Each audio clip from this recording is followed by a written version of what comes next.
Hi everybody, once again time for the Spartan Sports Report here on TV3, and Sam and I are happy to be joined for the first time this fall or winter basketball season.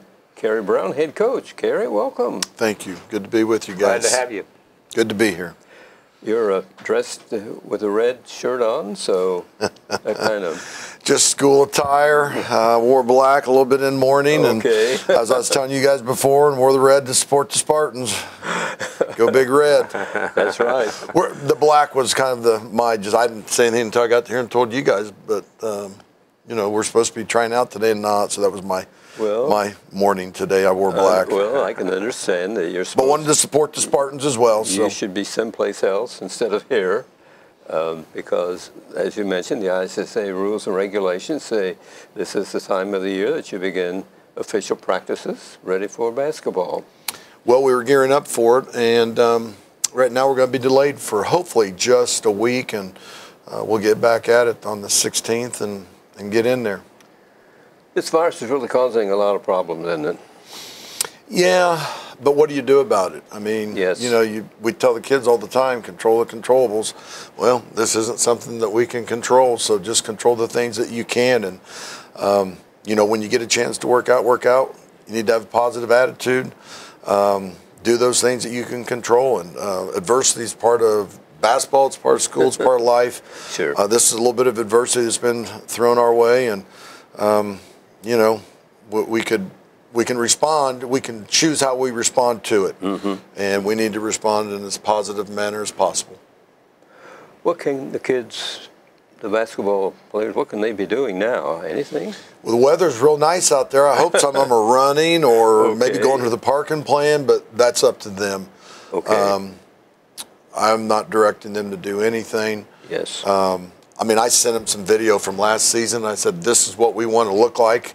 I sent some clips to them and asked them to watch that. I don't know how many of them have, but I'll get back with them and touch base with them. I've got a Google Classroom, and I'll do some things like that. But in terms of giving them instructions and directions, I'm just trying to follow the letter of what we're supposed to be doing, and I'll do everything they'll allow us to do. And hopefully we'll have good leaders, and the kids will take it upon themselves, Sure. and especially with the weather cooperating like it is, to get out and run and/or just go get some shots up and do some of the things that they can and would normally do with maybe out with coach being there leading them. Practice in their driveway. Yeah. Yeah. Anything they can, and then we'll make up for lost time when. I've been trying to think to myself how we're going to make this up, and it wouldn't be hard, but maybe we'll do some two-a-days.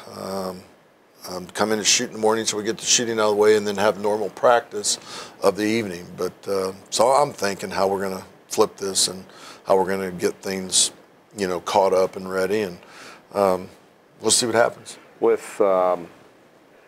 With how many practices do they have to have before they can play? With the delay, and if you don't get to start till next week, games are, as we're taping this, 16 days away. So do we have time to get those practices in? From what I understand, from speaking with Mr. Duncan, the athletic director, we'll get our 5 practices in next week, Monday through Friday. We'll go scrimmage, and we'll actually get a 6th one in Saturday morning before we go scrimmage on Knightstown. But we only have to have 5 practices for the scrimmage, and then we'll need 10 for our first game. And again, I don't know if I'm supposed to be saying this, but this is what's been discussed with me. We would not be able to get 10 practices in, because even if I would practice twice in one day, you can't count those as 2 practices. I see. And like I was saying, we'd just come in and shoot in the morning, that was it. And then that would be something we might not do as much of in the evening, but we would have our normal practice.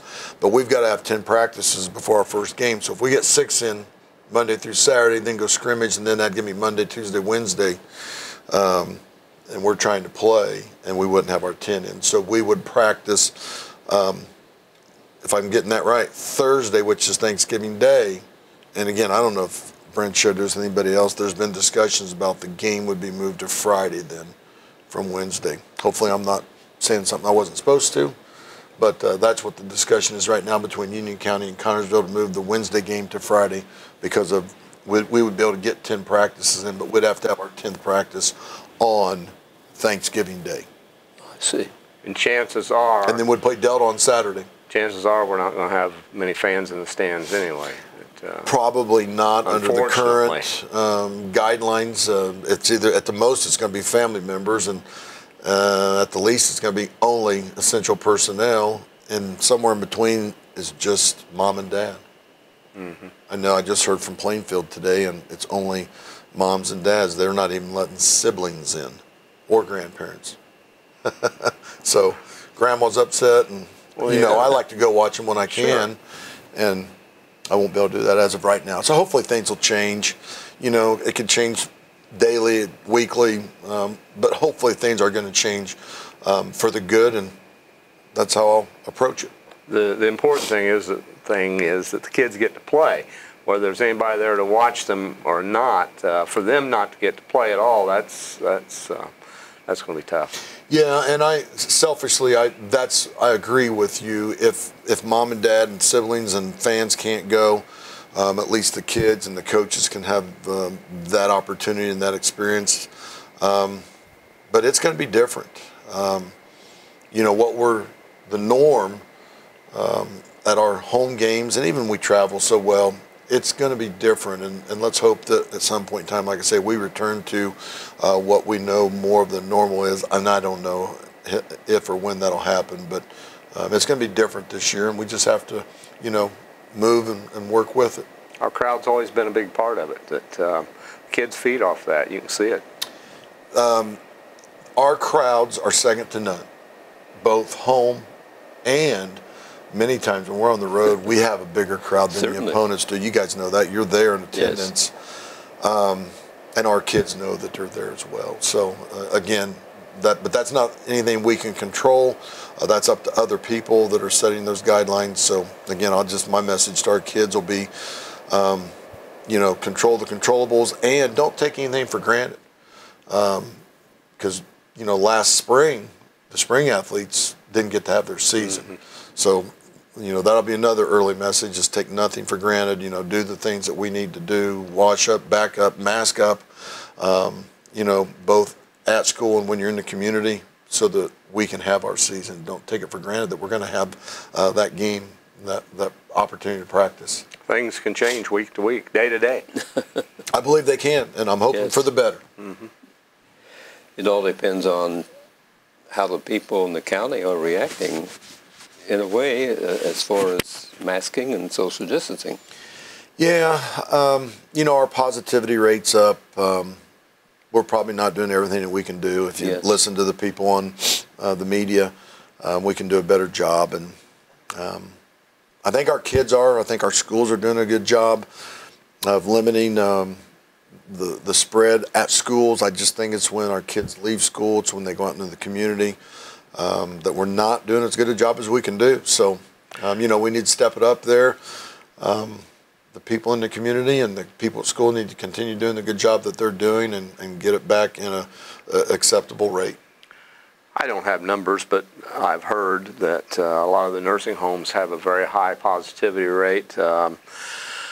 Unfortunate for them, and they're much more susceptible, but that kind of confines people right there too, which could maybe kind of skew, in my mind, what it is away from the nursing homes, that people in everyday life that's out and about.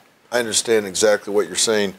But the other thing is, I wish we would come up with, and again, I don't have an answer, but I, you know, probably have a complaint like everybody else. The contact tracing is taking kids out of school or out of extracurriculars, and they never get sick. And I've seen this happen in my family.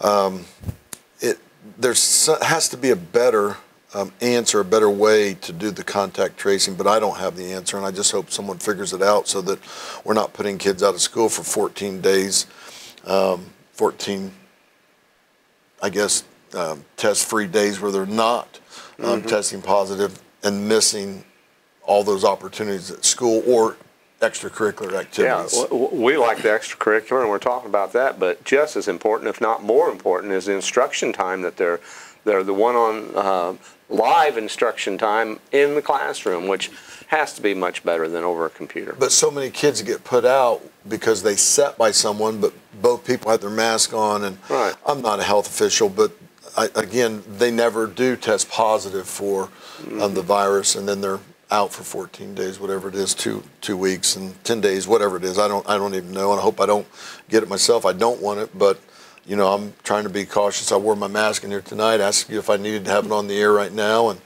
I don't like wearing it either. But it's a part of life right now. So difficult to understand, I think, for the people that in the pro football, they have people that are off sick, but they still play the game. So in high school, it's a contact tracing thing, is that? Well, they probably, and I don't know this for sure, but they probably have medical personnel more readily available, quicker, and get their test in and back sooner than just you and I off the street or a normal high schools or a normal person would. I'm sure they have opportunities and advantages that we don't have. I don't know that for sure, but I know some of the NFL players have missed because they've been contact traced out, and some of them, I think Stafford, the quarterback for the Lions, was on the bubble right up until game time, whether he was going to make it back or not, and he must have got a negative test back, or his second negative test back, and then he ended up playing Sunday. But it was right up until almost, you know, the time to turn in your rosters, it seemed like. So it's a difficult thing to understand all the way around, it seems like. Well, and part of that is, I think, too, there's not one set policy or guideline as far as I understand it. I think individual school corporations and individual counties are making decisions based on what's best for them instead of just the state government telling everybody there's one blanket statement that applies to all. So that also, I think, leads to some of the confusion about the different policies in different counties and in different school corporations. Well, we hope it all straightens out. Do you hear anything from Knightstown? Are they in any situation that might cause no scrimmage on that Saturday? As far as I know, everything's okay up there. And I'll talk to Tanner's the new head coach up there. I'll get in touch with him. But, you know, we're just trying to get it to day one right now, one day at a time, and we'll worry about the scrimmage when we get to Monday of next week maybe. And I may call him between now and then and make sure everything's okay, but it could change too. They could have one person, you know, get the rest of the team contact traced out, and that could happen on Friday night. I think the Rushville girls were supposed to play Newcastle this past Saturday, and it was that morning of. Right. Yeah, they got the word that they weren't going to play.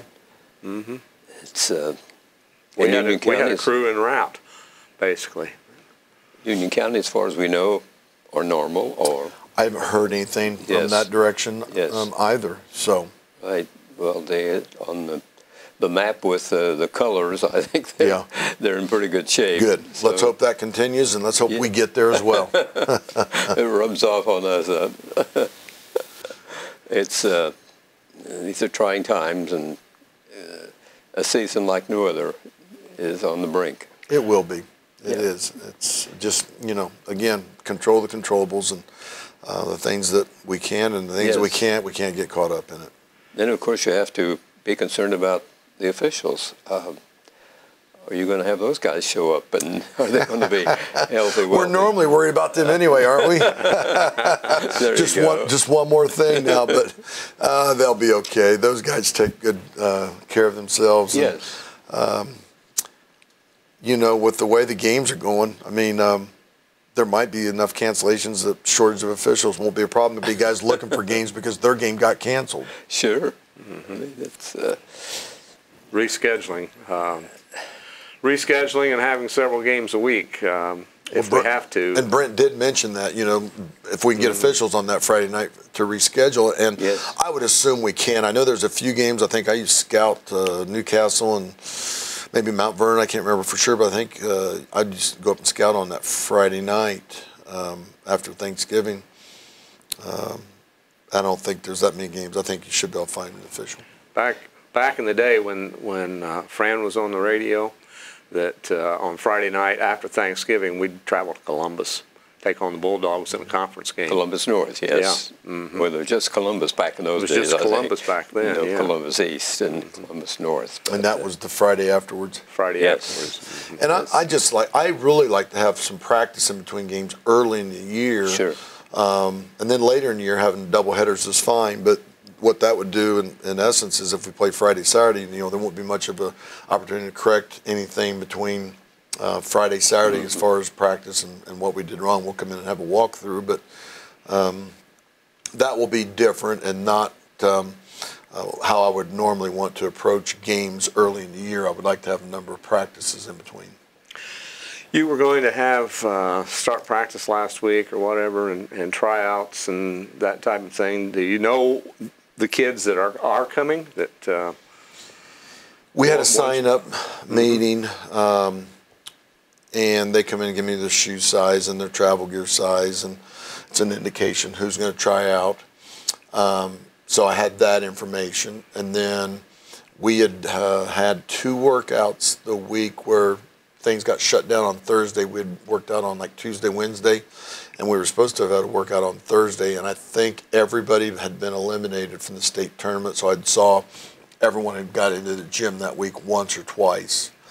So we have an idea, unless someone just out of the blue decided to come and try out now since they've got an extra week, who would be participating. Mm-hmm. A 7-foot move in or something. No, didn't have one of those. Okay. I guess we got another week now before. Yeah. Yeah, well, one may grow up to 7 feet. I mean, Be all right too. how many youngsters do you need to have 3 teams, varsity, junior varsity, freshman? 24 or 30 or 32. Okay. I mean, if you kept 24, that's 8 per team, and no one's going to complain about playing time.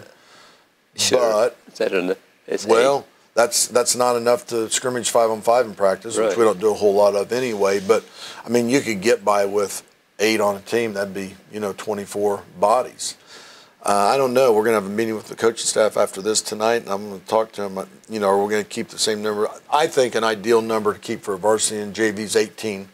Some of that's because you got 6 baskets, and when you do a lot of the shooting drills, it's 3 men in a basket.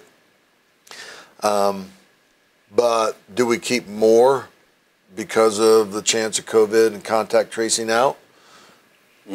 Or by keeping more, is that another opportunity for somebody to bring it into your program? But then if you keep more, then you can have the freshmen by themselves, and if something would happen, Right. only the freshman team would be affected, and the JV could practice by themselves, and only the JV would be affected, and Okay. if the varsity. So there's things we're thinking about Yes. that we've not thought about in the past in terms of the numbers of people that we're going to keep. So. At the middle school, you have a good program down there. These kids know your program when they get to the high school. We're trying. We only have 1 7th grade team this year. Just our numbers were so small. And we lost 2 or 3 kids that had been in the program. Someone else might have been hurt. So, I mean, we were right there where maybe we had 8 and 8 on a team. But when we lost those kids, a couple of them moved. And didn't have other kids come out that would have taken their place. We ended up cutting a few kids, but I think we kept 11 on 1 team. But we need a few more kids to play in that grade, the 7th grade. Now our 8th grade's got 2 groups, and I think there's 9 on both of those, so we've got 18 kids playing, and that's a good number. 20 is almost too many anymore. Back in the days, we used to keep an A and a B team at the freshman level, and nobody has B teams anymore. So we do have a good program, to answer your question. Numbers aren't where we want them, at least in that class, and that's the first time we've had to only have 1 team at a middle school level. Now we've got 2 6th grade teams in our dirt road program. We've got 2 5th grade teams, but then we've only got 1 4th grade team right now. But we've got 2 3rd and 2 2nd, so we need to do a better job recruiting and getting some kids out into those grades that are a little bit low. It's different, though. What do we have? About 1,000 students at high school, and when I went to school, we had 1,800, almost 1,900. It makes a big difference. Well, what I would really like to see them do at the middle school is to go to the 8th grade red and white teams play together and the 7th grade red and white teams play together. Then you don't need 18 to 20 kids. Really, if you have 15, you got enough to practice 5-on-5, and then you travel together. So the top 8 play in the A game, and then the bottom 7 with the 8th man on the A group, the red group, plays in the white game, and there's only basically 7.5 guys on each team, and everybody gets plenty of playing time and opportunities. If we can go that model, that route, I think that'll help us instead of having to have at least 16 for both teams. That's 8 and 8 or more, because our numbers are dictating that we just don't have that depth any longer. You were instrumental in the Dirt Road program in organizing that, wasn't you? Mark Detweiler, Coach Bob Allen at Knightstown, myself, and Bobby Jones was at Hagerstown at that time. I think we were the first 4. Mark was a big part of that, and then he handed it off to Jesse, and then Sevy Beach was at Centerville, and he, Doug Laker, and myself now are the 3 guys that kind of run it. Sevy does a lot of the scheduling work, and Doug and I help him out and try not to get in his way as much as possible, but thought it was something that we needed for our kids to have an opportunity. And the best part of it is it's for what they're paying. Our kids pay for insurance and their team registration fee. It's $10 a kid. Wow. If we go and play in the league in Indianapolis, it's $500 a team. So if we got 10 kids, it's what, $100? $100, $10 a kid. These are elementary youngsters. And these are 2nd through 6th graders. Right. So from that standpoint, and then the size of the league has just kept getting bigger, and you know, we're almost to the point where we've got to turn away some people, but we've got 2 divisions, the South and the North, and there's anywhere from 25 to 30 teams in each of those age groups, so approximately 10 to 14 go to the South and play, and 10 to 14 go to the North. We play for 6 weeks, and then we normally, although this year we're not sure if we can get it squeezed in, we normally have a 2-week tournament for anybody that wants to play at the end of the year. It's a great program, and it replaced the elementary school, individual schools having teams. Well, and I don't know what we had here before. Obviously not being here, but yes. Everywhere I've been, we've done something with the youth program, and this is what we thought was going to be the best fit for Connersville. Sure. And that's where we've gone with it, and it's been really good. I think my first year we played out of the league that was at Richmond, and then Mark and Bobby and Coach Allen at Knightstown and myself got together and formed the Dirt Road Basketball League. It's good. Each school, how are the youngsters notified when it's time to enroll? I normally send stuff out through you guys, the media. I'll send it to their schools for their principals to include in their notes home, or if they have information to send home to the parents at the end of the week. Their PE teachers, I may end up getting it to them that route, or then social media. I have a number of people that will put it out on Facebook or Twitter or something like that. So I don't think kids are not participating in some of those grades that we have low numbers because they're not aware of it. And then, you know, tryouts, we have the original night, and then I have a backup night if you had a conflict, and I tell them every time, you just let me know if one of those 2 doesn't work, you're not going to not have an opportunity to be on the team because you had a conflict. I will come in and work you out and, you know, decide whether or not you were one of the top 8, 10, 12 kids, and that won't be an excuse that you couldn't get in there because of a conflict. Are you seeing the results of the Dirt Road program in high school? You tell me on Fridays and Saturday nights when you watch. I mean, I think our program is it exactly where I want it to be? No. Can we do a better job at the high school? Yes. Can we do a better job at the middle school? Yes. Can we do a better job with our kids in the elementary level? Yes.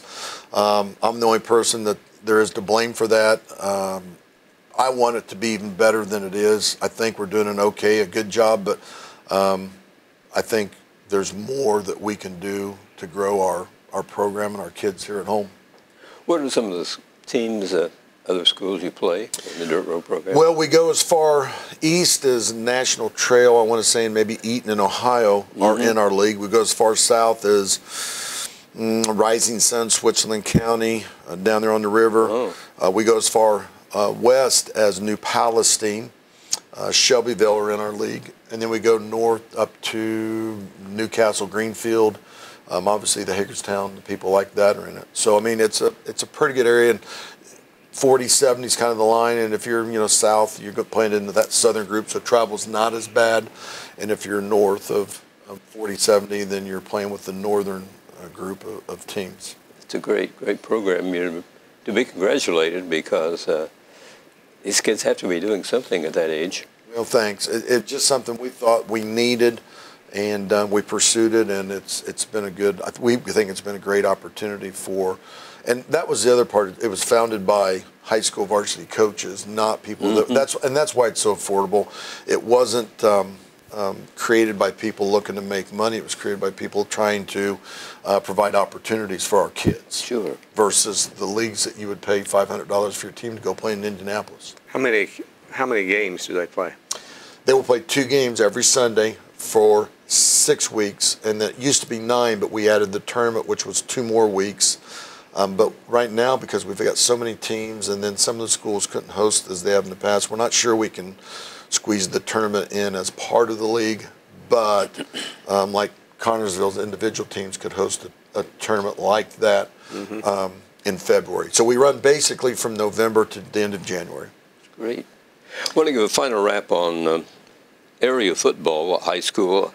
Franklin County, they lost 49-12 to Lawrenceburg when they were seeking the sectional championship in Class 3A.